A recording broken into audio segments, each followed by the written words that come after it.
Hi everyone, it's Grace. Welcome back to my channel. I hope you find the last two videos about buyer commission structure useful, and they provide some guidance to your knowledge and strategy in purchasing a home. To check out those two videos, click here. So today I will open up a new important topic when buying in Florida. Florida is one of the states that provides a lot of benefits in taxes, location, weather, and relative better pricing. But it also faces a lot of threats from flooding and hurricane natural disasters. So you really can't safely buy a home in Florida without knowing the flood risk and prevention first. So in the next few episodes, I will provide information about flood maps, zones, and insurance. For today's video, I will provide some basic information about the categories of flooding in Miami-Dade County. The first thing to understand about flooding is the flood risk in an area, which is coded by the flood zone acronyms determined by the Federal Emergency Management Agency, aka FEMA. There are 7 flood zones in Miami-Dade County, and I'll provide its flood zone map to explain them. I'll also provide a link to the map in the description below. The 7 flood zones include A, AE, AH, VE, D, X, and X shaded. Different flood zones indicate different flood risks. There are some helpful terminologies that we need to define first before we begin introducing flood zones.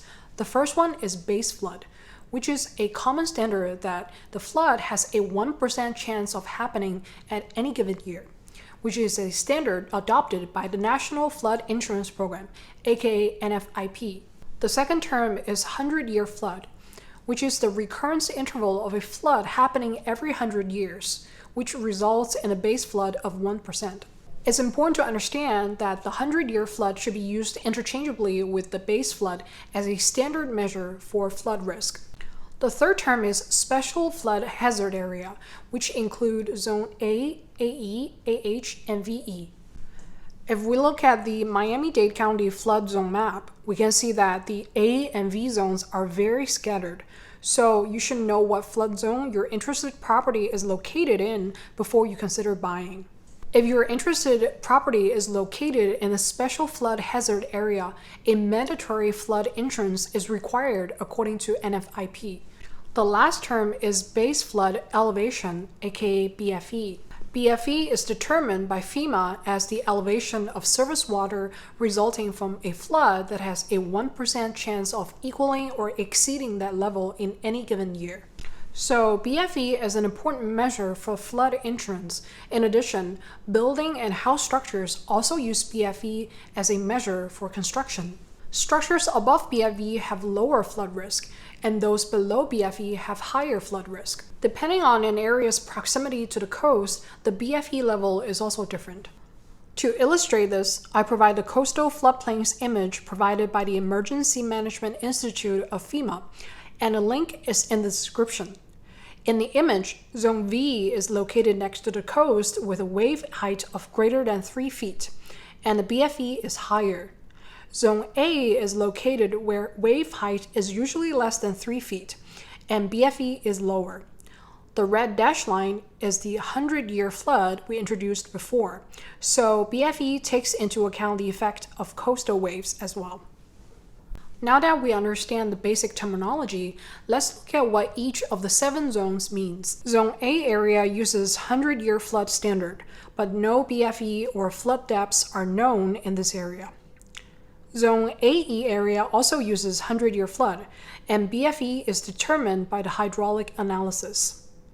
Zone AH area also uses 100-year flood of shallow flooding, and the average depth of water surface elevation is between 1 to 3 feet, and the BFE is also determined. Zone VE uses 100-year flood of coastal floodplains, and storm waves are also taken into account in the determination of BFE. Zone D has possible but undetermined flood hazards, and there is no hazard analysis about flood. Zone X uses standard outside the 100-year flood, and the 100-year flood standard with less than 1 foot of average depth of sheet flow flooding and less than 1 square mile of drainage area. There is no known BFE in Zone X. Zone X shaded uses 500-year flood standard and has less flood risk than Zone X. No known BFE is given. So to sum up, Zone A, AE, AH, and VE all have higher flood risks, and they all require mandatory flood insurance. It's important to understand that even within each zone, the BFE level is different. So the only way to find out what a BFE is by searching through the map. You can either click on a spot or type in the address to find out.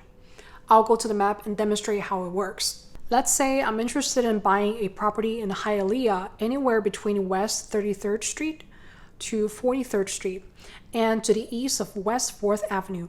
So I find Hialeah and zoom in and click on a property to find out the BFE. Here it says it belongs to zone AH8, which means that the BFE level for this property is 8 feet above sea level. When I click on a property in the unshaded area next to it, it belongs to zone X, which has no BFE level, which means that the flood risk is smaller than the one with the AH8 level.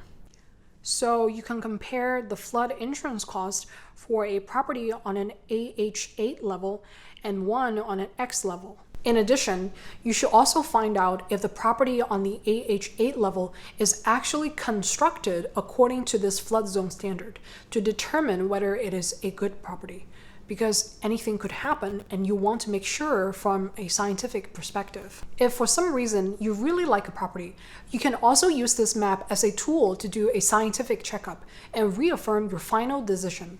If the property has lower flood risk according to the flood zone, great. If not, you can use it as a tool to measure the cost and whether you're willing to pay for it to get the property. I will also provide the map where you can search the flood zone of a property in the entire Florida state in the description, if you're interested in properties outside Miami-Dade County. So this is today's video about flood zones and their meanings in Miami-Dade County.